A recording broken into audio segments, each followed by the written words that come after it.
Hey, one of the attributes of the exceptional man is emotional maturity. And I've been asked a few times since I posted that video on exceptional men what emotional maturity is in this context. So here's my go at that. It starts with emotional intelligence in a man. Now, this is actually a very poorly developed attribute in many men because their range of emotions tends to be sort of anger and happiness and something in between those things. And that's not because men don't feel emotions, it's because they're not able to identify and articulate the emotions that they do feel.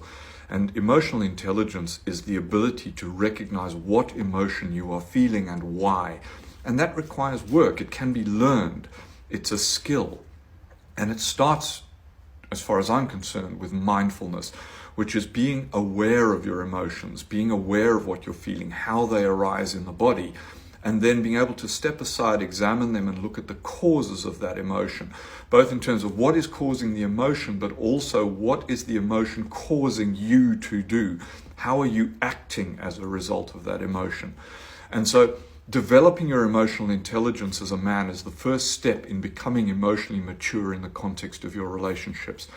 From there, it's learning to articulate those emotions to your partner, to be honest and open, to find a way of expressing that emotion, helping her understand why you're feeling that emotion, why you're acting in the way that you're acting as a result of that emotion.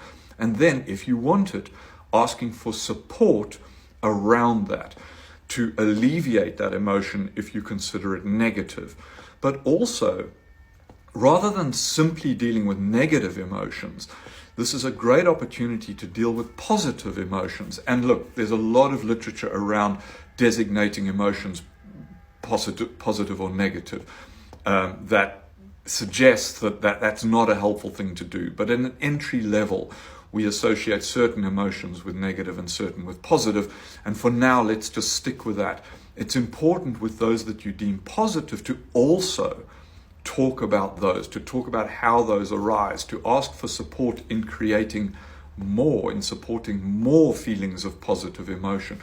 In other words, whatever emotion you're feeling, it helps both parties in terms of developing the relationship to talk about, explain, and work with those emotions, so that emotional maturity is something that develops within the relationship. So both individuals have emotional intelligence, develop emotional maturity, and then the relationship becomes more emotionally mature as a combination of the two people working on their emotions. I hope